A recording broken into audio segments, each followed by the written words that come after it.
నమస్తే అండి. Social media సభ్యులకు సపోర్ట్ చేయండి ప్లీజ్. ఎందుకంటే ప్రతి ఒక్కరి కష్టము దేశానికి అవసరమే. నిర్లక్ష్యం చేస్తే దేశము ఫైనాన్షియల్ దెబ్బతింటుంది, అర్థం చేసుకోవాలి. ఒకదాని నుంచి ఒకటికి 100% లింక్ ఉంటుంది. ఎట్లా అంటే ఎక్కడో పవర్ తయారవుతుంటే ఎప్పుడైతే ఇక్కడ మనము వాడుకుంటున్నామో సేమ్ అట్లా కరోనా ఎక్కడనో పుట్టి దేశాలు వ్యాపించి ఎంత ఇదైందో, ఒక దేశంలో పుట్టింది అన్ని దేశాలకు ఎట్లా సంబంధం ఉందో అర్థం చేసుకోవాలి. అది కూడా ప్రతి దేశంలో ఉన్న, రాష్ట్రంలో ఉన్న, గ్రామంలో ఉన్న ప్రతి ఒక్కరి యువకుడి సంపాదన దేశానికి మూలమే, ఇంపార్టెంటే. అది గుర్తుపెట్టుకొని మాకు సపోర్ట్ చేయండి. ఇంతకుముందు ఆర్డర్ తీసుకున్నా, అదే కస్టమర్ 2 సార్లు బుక్ చేసిండు. చూడండి, అదే కస్టమర్ 2 సార్లు బుక్ చేసిండు, క్యాన్సిల్ చేసిండు. ఇది డీటెయిల్స్. 2 సార్లు అదే కస్టమర్ నుంచి వచ్చింది. మరి పోలీసు వాళ్ళు ఏం చేస్తున్నారో తెలియదు. మళ్ళీ అన్యాయం జరిగిందని చెప్పి వెళ్తే పట్టించుకోరు.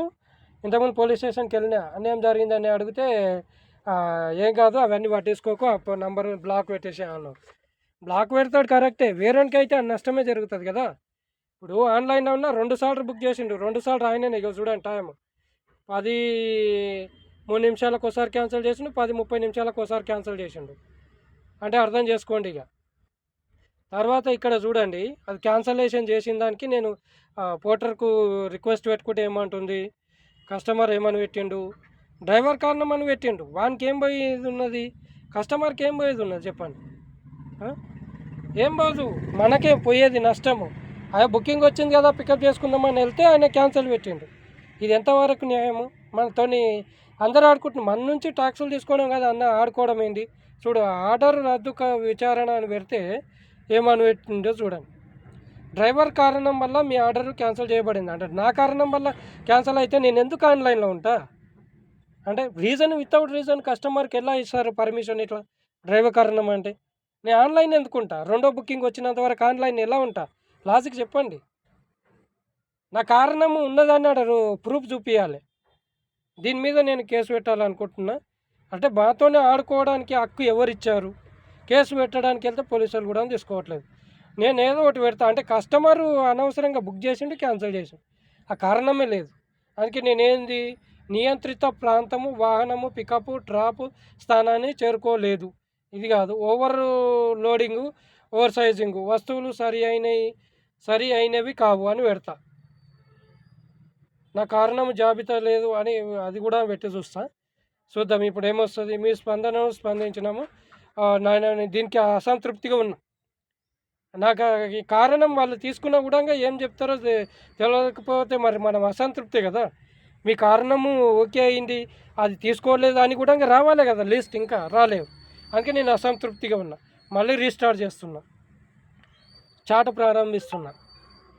ఇచ్చిన తర్వాత ఆర్డర్కు సంబంధించినది, ఆర్డర్ రద్దు సంబంధించినది, నా కారణము తప్పు అని పెట్టుకున్న తర్వాత కస్టమర్ తప్పు స్థానాన్ని నా కారణం జాబితా చేయలేదని ఎంచుకుంటున్నా. ప్లీజ్ ఇన్సెట్ రీజన్ ఏంటి అని పెడితే కాల్ మీ అని పెడతా నేను. సూతం సబ్మిట్. మీ స్పందించినందుకు ధన్యవాదాలు. అంటే మా క్వశ్చన్కు మీరు ఆన్సర్ ఇవ్వాలి కదా, ఇవ్వలేరు కాబట్టి నేను అసంతృప్తి పెట్టిన.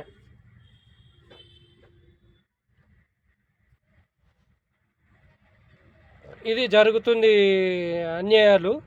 అయినా మళ్ళీ మనం పోయి గొడవ చేసే పోలీసులు మనల్ని అడిగే హక్కు ఉండరాదు కదా. మనం కేసు పెట్టినప్పుడు తీసుకున్నప్పుడు వాళ్ళకి అడిగే హక్కు ఎట్లుంటుంది? వాళ్ళకి ఎలాంటి హక్కు ఉంది?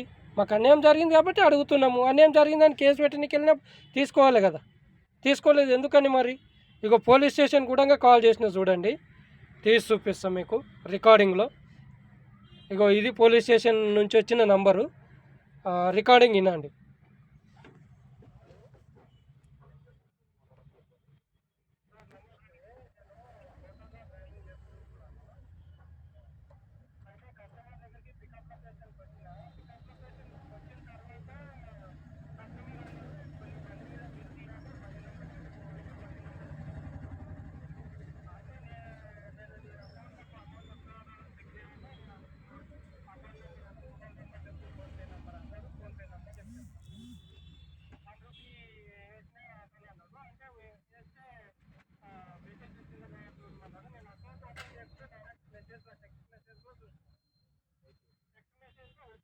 చూపిస్తుంది. నేను ఇప్పటి వరకు కూడా చాలా చెక్ చేయలేదు. తర్వాత అనుకోకుండా ఈ అమౌంట్ వచ్చేస్తే ఎంత అమౌంట్ బిల్ అన్నారు. అవన్నీ ఎందుకు ముందు వచ్చి బండి లోడ్ చేయండి, తర్వాత అన్లోడ్ అయినాక పేమెంట్ ఇస్తారు అంటే అదంతా ఏం లేదు, చేసేస్తారు, ఇబ్బంది ఏం లేదు అన్నారు. సరే సార్ వస్తే మా 9,000 వచ్చినాయి అనుకోకుండా రిటర్న్ పెట్టాలన్నారు. నేను క్యాష్ పంపిస్తాను అన్నారు.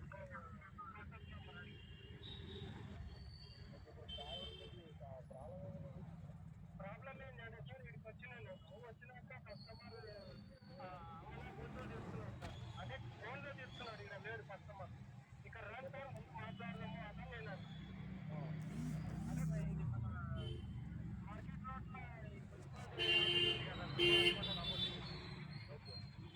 అయితే రండి సార్ ఇక్కడ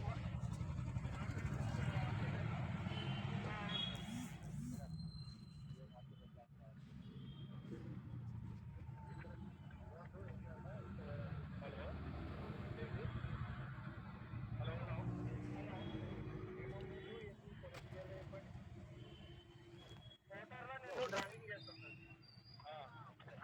అయితే ఆయన డ్రైవింగ్ చేస్తుంటే ఫోన్ దగ్గర పెట్టుకొని మాట్లాడు, నేను ఫోన్ దూరం పెట్టి మాట్లాడుతున్న వాయిస్ డిస్టర్బ్ అయిపోతుంది. ఓకేనే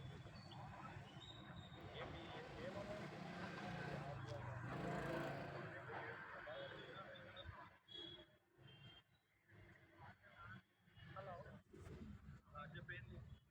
అయితే నేను మోటార్లో డ్రైవింగ్ చేస్తాను సార్.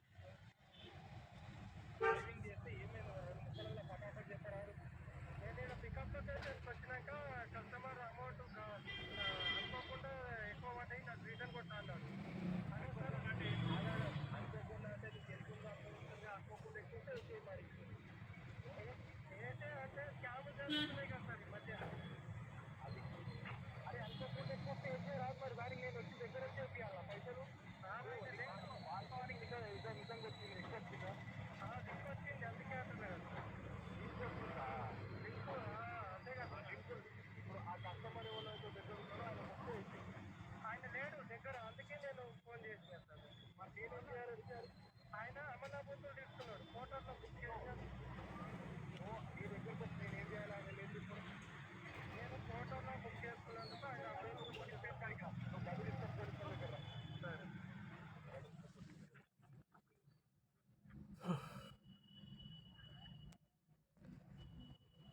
ఇది ఫ్రెండ్స్ పోలీసుల నిర్లక్ష్యము.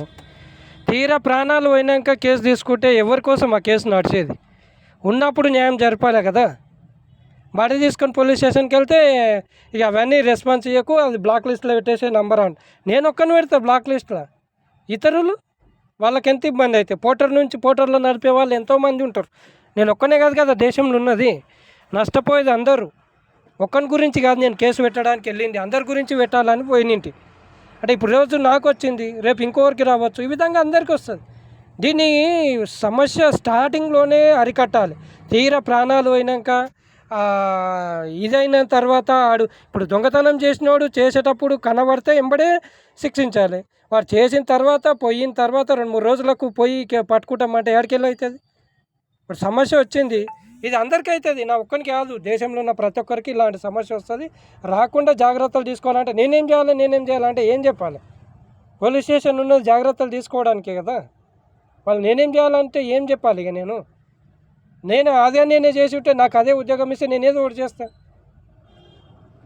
నిర్లక్ష్యం అయితే కాదు కదా. కేసు పెట్టడానికి వచ్చినప్పుడు తీసుకో, అది ఎంతవరకు ఏంటో అనేది తీసుకో. ఇప్పుడు దీనివల్ల బాధ్యత ఎవరు వహించాలి? ఇప్పుడు అంత నిర్లక్ష్యం వహించింది పోర్టర్. ఆ నిర్లక్ష్యానికి నష్టపోయేది మనం. ఆల్రెడీ ఇప్పుడు బుక్ చేసిండు, పికప్ లొకేషన్కి వెళ్ళినందుకు అది నష్టము. మీదికెళ్ళి ఇప్పుడు అనుకోకుండా అదే వచ్చినాయేమో అనుకొని మనం అమౌంట్ నుంచి 2,000 కొడితే ఎంత నష్టపోతాం? మనం అనుకున్న అమౌంట్ కొడితే ఎంత నష్టపోతాం? ఒక్కని కాదండి, దేశంలో ఉన్నది ప్రతి ఒక్కడు ఉన్నాడు. నా ఒక్కని గురించి కాదు నేను ఇప్పుడు అడిగేది, అందరి గురించి పెట్టడానికి వెళ్ళిన. ఈ చిన్న సమస్య అనుకుంటున్నా కానీ చాలా పెద్ద సమస్య ఇది. అర్థమైందా? వాళ్ళకు సపోర్ట్ ఇచ్చింది వీళ్ళే, మళ్ళీ మీదికెళ్ళి మనం కేసు పెట్టడానికి వెళ్తే తీసుకుంది వీళ్ళే. ఇప్పుడు పోర్టర్ నిర్లక్ష్యం వహించినందుకు పోర్టర్ మీద నష్టపరిహారము, నా టైం వేస్ట్ చేసినందుకు పోర్టర్ మీదనే నష్టపరిహారం వేస్తున్నాను. కేసు తీసుకోలేరు. రేపన్నాడికి ఏదన్నా అయితే కూడా పోలీసులు బాధ్యత వహించరాదు. మేము తప్పు చేసినా ఇంకేమన్నా ధర్నా చేసినా కూడా పోలీసులు అడిగే హక్కు లేదు, మమ్మల్ని అడగరాదు. ఎందుకంటే మాకు సమస్య వచ్చిందని మేము పోలీసు వాళ్ళకి చెప్పడానికి పోయినప్పుడు వాళ్ళు పట్టించుకున్నప్పుడు మరి ఇంకెవరికి చెప్పుకోవాలి చెప్పండి. రక్షణ అధికారులే పట్టించుకున్నప్పుడు ఎవరున్నారు మా కోసం? ఇంకో చట్టం ఉందా? ఇంకో అధికారులు ఉన్నారా? ఎవరి దగ్గరికి వెళ్ళాలి? మేము ఎన్ని రోజులు అని ఇట్లా తిరగాలి? మాకు ఎట్లా గడుస్తుంది మా కుటుంబము? తప్పుగా మాట్లాడుంటే క్షమించండి. నేను పోరాడే దాంట్లో న్యాయం ఉన్నదంటే నాకు సపోర్ట్ చేసి ఇది పెద్ద అధికారుల వరకు చేరే వరకు షేర్ చేయండి. పోటర్ నుంచి ఇలాంటి సమస్యలు ఎదుర్కొంటున్నాము. చూడండి ఇంత నిర్లక్ష్యం వహిస్తుంది పోటర్. Thank you. పోటర్ కూడా రిక్వెస్ట్ పెడితే రెస్పాన్స్ ఇస్తలేదు. ఇంత నిర్లక్ష్యమా మనం డ్రైవర్ రమ్మంటే? మనమంటే బాధ్యత లేదా? పోటర్కు లేదా? గవర్నమెంట్కు లేదా?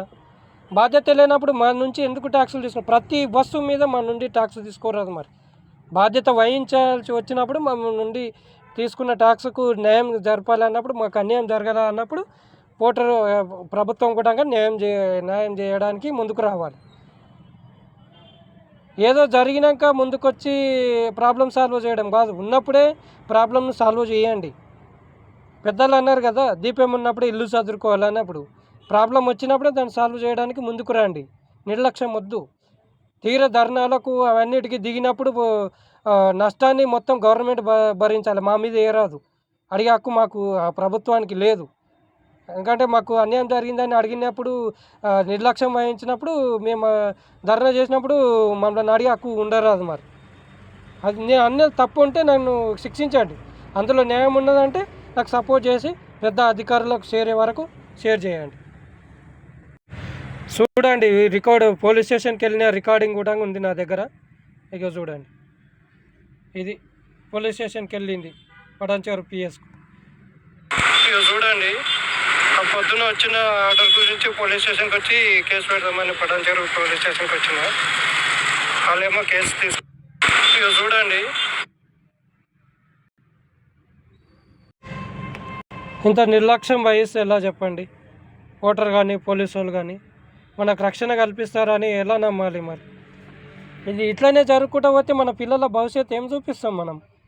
ఎవరంతటా వాళ్ళే అనుకుంటే, ఎవరిది వాళ్ళు అనుకుంటే, ఒకరికొకరు సంబంధం లేదనుకుంటే అప్పుడు ఈ డ్యూటీలు, ఈ బిజినెస్లు ఇవన్నీ పనికి రావు. అప్పుడు నాకెందుకు, నేనెందుకు అనుకున్నప్పుడు ఆ దేశంలో ఉన్నది నువ్వు, ఆ రాష్ట్రంలో ఉన్నది నువ్వు, ఆ సొసైటీలో ఉన్నది నువ్వు. ప్రతి ఒక్కరు ఉన్నారు సొసైటీకి సంబంధించి. ఇప్పుడు ఈరోజు నాకు జరిగింది, రేపు నీకు జరగవచ్చు, ఇంకోరికి జరగవచ్చు. ఆ విధంగా రాష్ట్రంలో అందరికీ జరుగుతుంది. కాబట్టి దీన్ని కంట్రోల్ చేయాలంటే, తప్పులు జరగకుండా ఉండాలంటే పని చేసుకునే వానికి న్యాయం జరగాలి, ప్రభుత్వం నుంచి అందరికీ పని కలగాలి. ఇట్లా తీరా చదివినాక పని కలగకపోతే ఇలాంటి దారుణాలకు పాల్పడతారు. అప్పుడు పని కల్పించండి, పని చేసేటానికి న్యాయం జరపండి. న్యాయం ఎట్లా జరుగుతుందంటే పోటర్లో ఒక సరైన ఆదాయం రావాలి. అంటే పోటర్ అని కాదు, ప్రతి ఫీల్డ్లో, ప్రతి వర్క్లో, అంటే ప్రతి వృత్తి, అంటే డ్రైవర్ వృత్తి,